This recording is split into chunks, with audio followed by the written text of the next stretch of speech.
Hello guys and welcome back. In the previous episode we built quite a few things, we set the bedrooms and they are nearly done. So I have only one more bed to place. And in this episode we have quite a few things to learn, so hopefully you can jump straight into it and just be done with it. So the first thing is, as you can notice in here when I was placing the bedroom, the bed, there is not enough wood stored, so we need more wood than that. We have pretty much none. So in order to do it, it's very simple. You select the wood and chop it. Select the wood and chop it again. Or you can select the bigger area. You go to orders and chop wood, and you can just hold it and kind of drag it. And that will chop all the wood in here.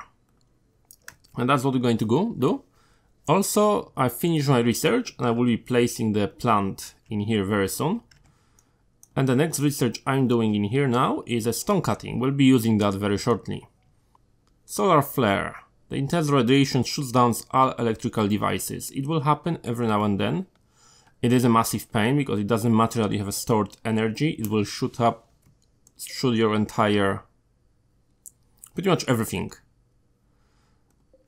So that's kind of important here, that we are losing temperature because of that. Now the only thing I have to wait is for Ryan to finish doing the research. And the solar flare is finished, so we have energy back. Perfect. Stone cutting is done. I will select him to do something, I don't know. Let's select him to do some pneumatic picks, because why not? And now let's focus on here. In here I have a zone selected, that is a stockpile of critical priority only for chunks. So that's the only chunks I want in here. Or actually stone chunks, so that's all I have selected in here. Now, in order to create some bricks, it's very easy. You go to production, and as we research that, we now have this stone cutting table. We can make it of any material as always. So we're going to make it out of wood, because why not? It's always good to make things out of wood, really, in my opinion. And we're going to place it here. One stone cutting table will need a little bit of wood, but I think we can do it. Let's just send my guys to do it. And with that we'll be able to actually produce some bricks, because as you can see I opened this room a little bit. So we will need that. Okay, awesome, and the guys are done. So now with the stone cutting table it works exactly the same way as everything else, like cooking stove and everything. You set up the bill. Set a bill, add the bill, make stone blocks. And you can do it until you have, or do forever, and details, and you can select materials you want. So we can use any materials.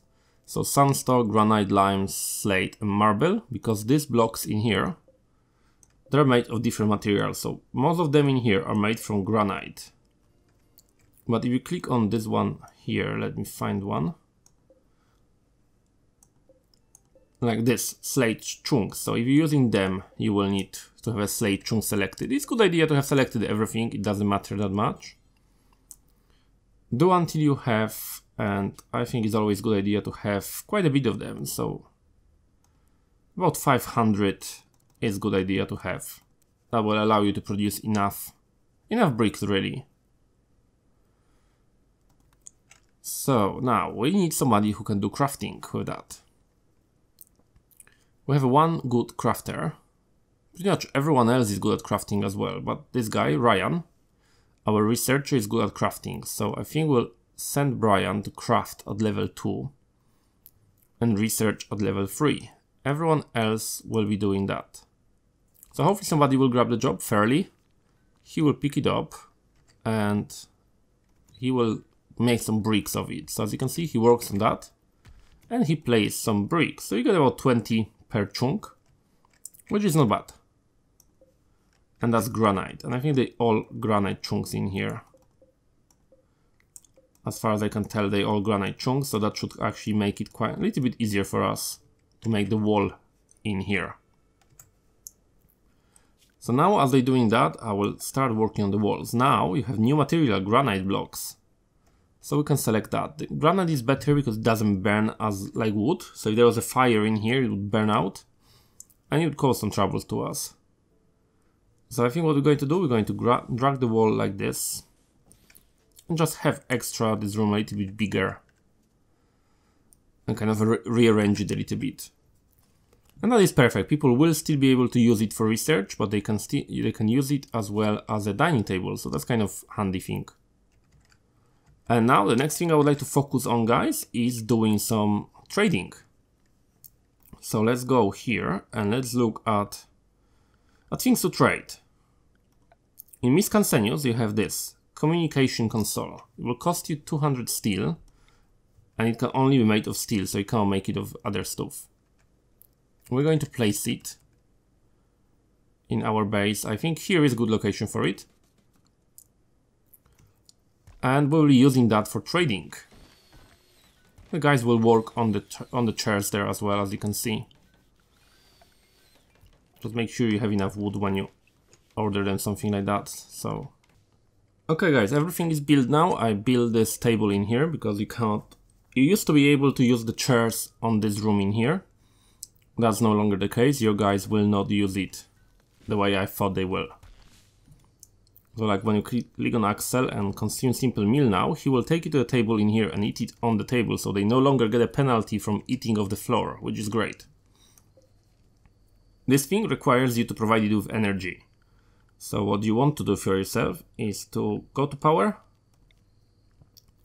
drag the switch in here. You can drag it through the walls if you want, that's not a big deal, and kind of drag it like that and just connect it there. And they will do it. They can build the switches everywhere. So if I select on Axel, as you can see in here, he will start placing it everywhere. Predator is constructing and he will build it, and now this marble wall will have a switch there as well. So the power goes through it. So you have to connect this thing to the wall. The next component of this, if you want, is here. Orbital trade beacon. You need that to be actually able to sell items. So what I'm going to do, I'm going to place it somewhere. I think here is a good location for it, so we'll place it. And that's where we're going to build a zone around it. As soon as this thing is built, we'll be able to select it and build a zone around it. And that's where you're going to sell your items. So you want orbital trade beacon. Awesome. And this thing now, when you select it, you can create a stockpile around it. And that's your stockpile for selling stuff. So now as you have it selected, you can build the walls around it as well. So you don't keep your items for sale outside anymore. So let's do it. Let's go to structures. Let's go to granite walls and just create the walls kind of around it. So it covers entire building for you. Okay, so that's a simple structure I usually build around them. It's kind of the wall around it and 4 doors from all 4 sides. So it's easy access point. And then as well, you could possibly build the flooring so nothing grows on it and your zone is not too big. So if you go in here to floors, and you can just place some wooden floor, I guess. So we'll leave it like that. We'll let our guys build it. And in the meantime, let's look in here and see how it works. Let's grab Fairly, and this option gives you possibility to call different villages. So you can go in here and call one of the villages. So we'll call the Hacker Village. We can offer them a gift of 300 silver and they will like us more. Or we can disconnect. If they like us enough, like in here in the faction, if they were friendly with us at a certain point, like over 50 or 60, we can call them for help if we're being raided. So that's a useful thing to have with them. I will wait, kind of play a little bit until I get a phone call that the trade ship is passing by, so I can show you how it works. Okay guys, so now finally we got a trader. So this thing is connected to power, this thing doesn't need power, it just stands there and it works on its own. So we have exotic good trader event. We can go in here, and now what you have to do, you have to grab the person to ring him. And just to show you, let's see who is my best warden. My best warden with 8 skill is Ryan. And we have somebody with the lowest skill I will pick. So let's say Diana. Grab Diana and tell her to ring the exotic good trader. Just to demonstrate something for you. Okay. So how it works. The game will pause, nothing happens in here as you talk on the phone to him, and you can sell items to him. So we have this cloth pans on our... That's what we possess, that side is what we have. That side is what they have, and that's kind of our money. So we have 500 silver, so we can buy a few things from them. So let's say I want to sell these pans. Just hold it, hold left click and drag it and move it across. And you're going to sell it eventually. So that's one pan sold for $1 something. So that's your price. So we'll get 1 silver from it. If we wanted to buy something, let's say I would like to buy a telescope, I will have to pay $362 because it's 363 minus the one I have done in here. So you can kind of get rid of the annoying things that you don't really need, like this cloth pants, for example. You can also buy really useful things like bionic eye that will increase your perception, kidney, lungs, AI persona core, and other things as well in here. So quite a few useful items they have. But look at the prices. So let's say this golden sculpture cost 60,770 if Diane does it. The reason why Ryan is not that good at it, because Ryan... Okay. So here's the thing, guys. When we do this trading thing, we can send Diana, who is really rubbish at trading. And she will have an offer in here. As you remember, it was 60770. We could sell Ryan, but the problem with Ryan is when you look at his health, he has a scratch to the scar that causes him to not be able to talk properly. And that's kind of permanent, will stay with him. So when you look in here, manipulation talking weakened. So his efficiency at talking is worse, and because of that, this price will go up. So we don't want Ryan do it. So kind of you have to maneuver between your colonies. So the next really good one is Axel.